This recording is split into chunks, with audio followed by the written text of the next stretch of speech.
అనేది అందిందా? ప్రతి వాలంటీర్ ప్రతి ఇంటికి వెళ్ళారు కదా, అలాగే చెయ్యాలి. సర్వే కూడా ప్రతిది కూడా అలాగే సర్వే చేయాలండి, అలాగే చెయ్యాలి, అలాగే చెయ్యాలంటే నేను అంతే. అప్పుడు జరిగిపోయింది అనట్లేదు, మీరు అలా మాట్లాడకండి, మీరు అలా మాట్లాడలేదు. సమన్వయం జరగాలి, ప్రతి ఒక్కరింటికి జరగాలి, ప్రతి ఒక్కింటికి వెళ్ళాలంటున్నారండి, ప్రతి ఒక్కింటికి వెళ్ళాలంటున్నారు, ప్రతి ఒక్కింటికి వెళ్ళాలంటున్నారండి, ప్రతి ఒక్కరింటికి సర్వే చేయాలండి. ఇది రాజకీయం కాదు. మన ఊర్లో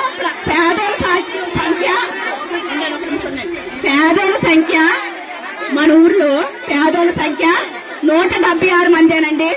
మన ఊర్లో పేదోళ్ళ సంఖ్య 176 మందేనా? మన ఊర్లోనంటున్నాను. ఎవరండి? ఎందుకెవరండి? మీ ప్రభుత్వం ఉన్నప్పుడు మీరెందుకు ఇస్తారండి? మీరెందుకు ఎవరు? మీ ప్రభుత్వం మీకు నమ్మకం ఉన్నప్పుడు మీరెందుకు ఇవ్వకపోవాలి? మీ ప్రభుత్వం మీద మీకు నమ్మకం ఉన్నప్పుడు మీరెందుకు ఇవ్వకపోవాలంటున్నానండి. అందరికీ సమన్వయం జరగాలి అంటున్నానండి, అందరికీ సమన్వయం జరగాలి అంటున్నానండి, అందరికీ సమన్వయం జరగాలి అంటున్నాను, సమన్వయం జరగాలి. ఏం దయచేసి కొద్ది సమన్వయం పాటించాలి అందరూ కూడా. మీ అధ్యక్షులు ఏమంటే చెప్పండి. ప్రజల తిరుగుబాటు మొదలైంది. వాగ్దానాలు ఇచ్చి తప్పించుకోవడం అంత తేలిక కాదన్న విషయం ప్రభుత్వానికి తెలిసి వస్తుంది. ప్రజాప్రతినిధులు ఓళ్లలో తిరగలేనటువంటి పరిస్థితులు ఈ ప్రభుత్వం వచ్చి సంవత్సరం కాకముందే మొదలైంది. తలకు మించినటువంటి వాగ్దానాలు ఇవ్వటం, మనం అధికారంలోకి వస్తే చాలు, అధికారంలోకి వచ్చిన తర్వాత మన ఇష్టం వచ్చినట్టు మనం ప్రవర్తించవచ్చు అనే విధంగా కూటమి నాయకులు ఈ జగన్మోహన్ రెడ్డి దిగిపోతే చాలు, అబద్ధాలు చెప్పలేక అధికారాన్ని కోల్పోయాడు జగన్మోహన్ రెడ్డి గారు. వీళ్ళు అబద్ధాలు ఏదైనా సరే చెప్పి అధికారంలోకి వస్తే చాలు అనుకున్నారు. అధికారంలోకి వచ్చారు. అధికారంలోకి వచ్చిన తర్వాత ఆర్థిక పరిస్థితి చూస్తుంటే భయం వేస్తుంది అన్నారు. అది కూడా శుద్ధ అబద్ధం అని అసెంబ్లీ సాక్షిగా వాళ్లే ఒప్పుకున్నటువంటి పరిస్థితి. 14 లక్షల కోట్ల అప్పులు అని చెప్పేసి చెప్తే 14 లక్షల కోట్లు ఎక్కడ అప్పులు అని చెప్పేసి వైఎస్ఆర్సీపీ ఎమ్మెల్యేలు రాతపూర్వకమైనటువంటి ప్రశ్నతో నిలదీస్తే ఆ ప్రశ్నకు సమాధానం చెప్పాల్సినటువంటి పరిస్థితుల్లో జగన్మోహన్ రెడ్డి గారు చేసినటువంటి చంద్రబాబు నాయుడు గారు గతంలో 2,90,000 కోట్ల రూపాయలు అప్పు చేస్తే ఆ అప్పుని జగన్మోహన్ రెడ్డి గారు వచ్చేసి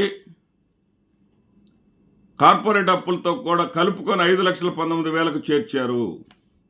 అంటే జగన్మోహన్ రెడ్డి గారు చేసినటువంటి అప్పులు 3,29,000 కోట్ల రూపాయలు మాత్రమే అనే వాస్తవాన్ని అంగీకరించాల్సినటువంటి పరిస్థితి.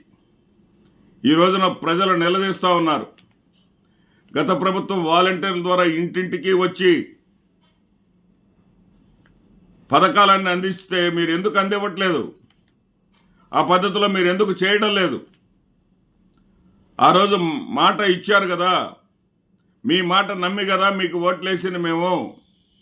జగన్మోహన్ రెడ్డి చేసి చూపించాడు అంటే ప్రభుత్వాధినేత చేయగలడు అనే విషయాన్ని మేము అనుభవంతో తెలుసుకున్న తర్వాత మీరు అంతకన్నా ఎక్కువ ఇస్తామంటే కదా మీకు మేము ఓట్లేసిందని ప్రజలు నిలదీస్తూ ఉన్నారు.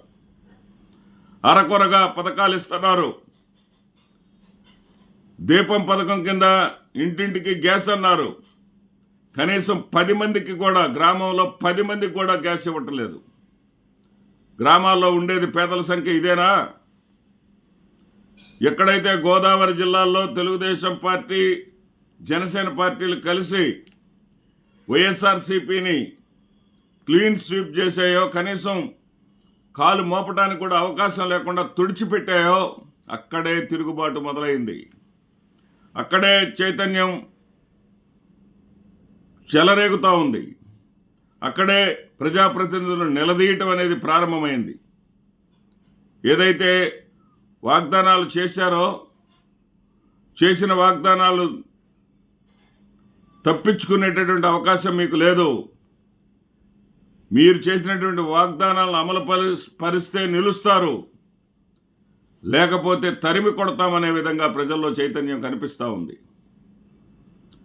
ఎప్పుడైనా సరే ప్రభుత్వం మీద ఎన్నికల సంవత్సరంలోనో ఎన్నికల సంవత్సరానికి ముందుగానో